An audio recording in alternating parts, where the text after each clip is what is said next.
Good morning, everyone. I wanted to show the video of my camera person, the one that takes all the pictures and videos of me. So this is my lovely wife, Stephanie.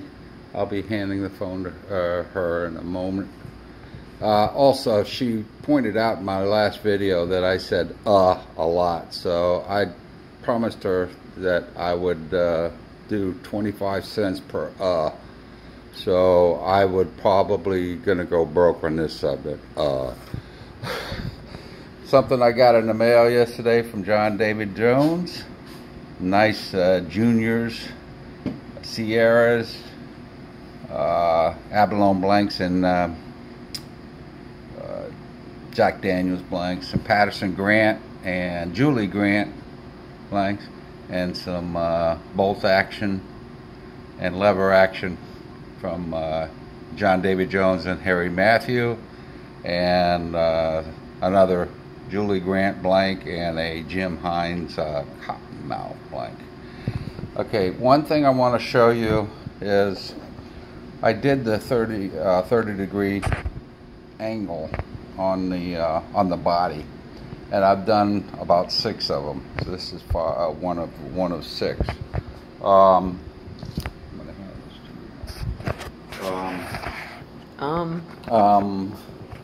I want to go through today, basically, not so much the process, but the tools and supplies that I use.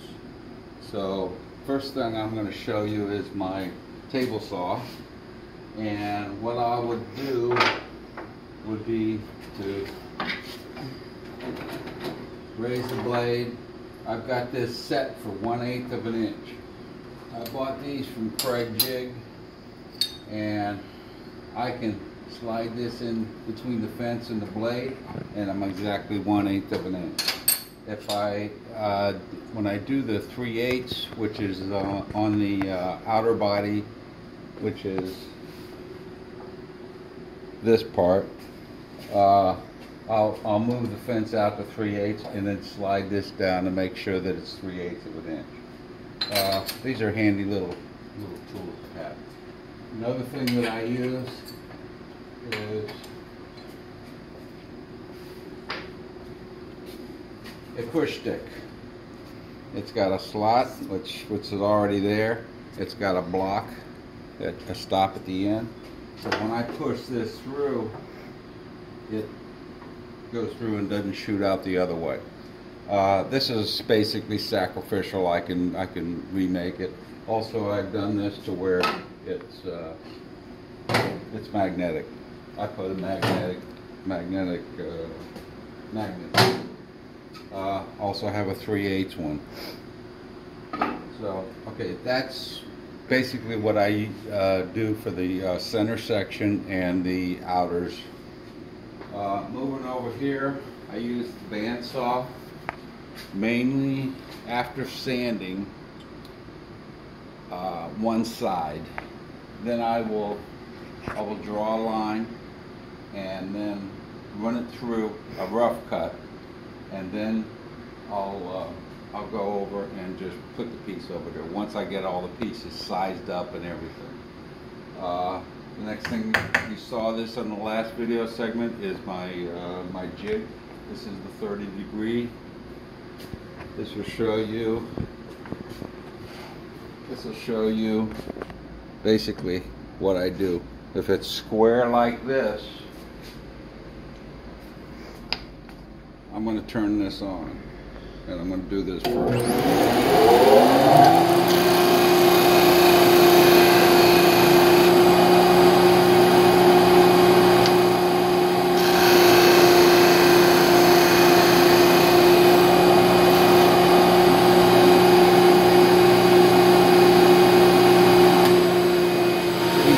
Part to making that line, that bevel line, even on both sides is this has to be perfectly square and this has to be perfectly square. So it's very easy to do. You just slide it in there and do it. I'll do the other side later on.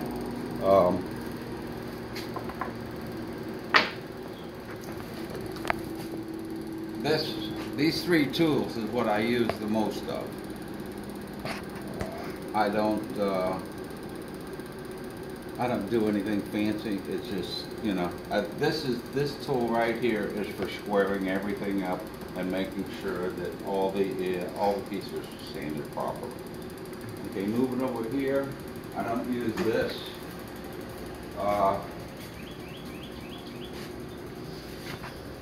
Some of the supplies that I use, this is called fish paper, otherwise known as vulcanized fiberboard.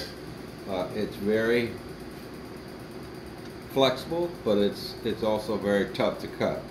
What I will do is take one of my pieces and make a mark like this, and then once the mark is, I'll usually do, you know, however many pieces I got, I'll make 4 marks, and then I'll cut it with a utility knife.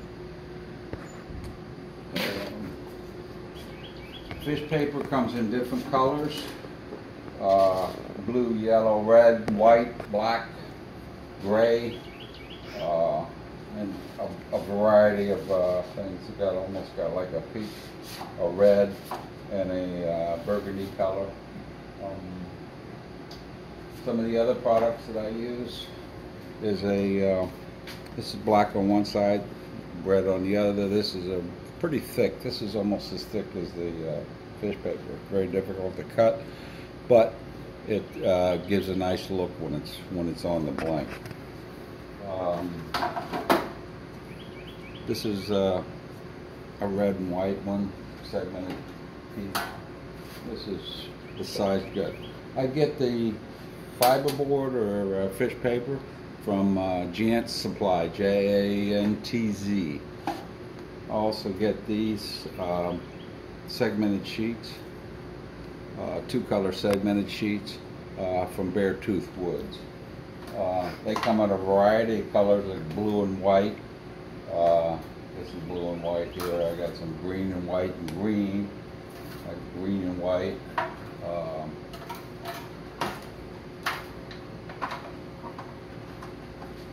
Orange and white, orange and black, and so on. Moving over here, what I do use is, this is the bulk of my exotic woods. I've got some Bacote here. This is Grandiola, Russian olive wood. I got this from Mark Warnow, and it's Clara walnut, Kingwood, and I don't know what this. Oh, this is Coco Bolo. But I use these to make all the pieces. This is some of the stuff that I use to make. They're basically cut-offs that I've inherited from John David Jones. Some of them are true stone, some are acrylics, but a lot of them are exotic woods. I got a whole boxes full of these things that I use for making the chevrons. Over here is my Juma and some double dyed. I get them from I forgot who I got. I think it's John Lesher. And then I get from Matt Sprunger the double dyed tamarind and maple, big leaf maple. This box here is Aussie burl. Again, I use these for making the chevrons. This is some of the pieces that I can't use, but you can tell that it's a burl. I guess that's it. I went through the other day showing you the different, what I use on the mercury adhesives: medium, regular, non-flex, and then the spritz of accelerator. That's pretty much it as far as the tools and supplies that I use. My next segment will be going into actual building of the block and showing you how I glue the chevrons on and so on. I guess that's it. Y'all have a good day. Thanks for watching. Bye.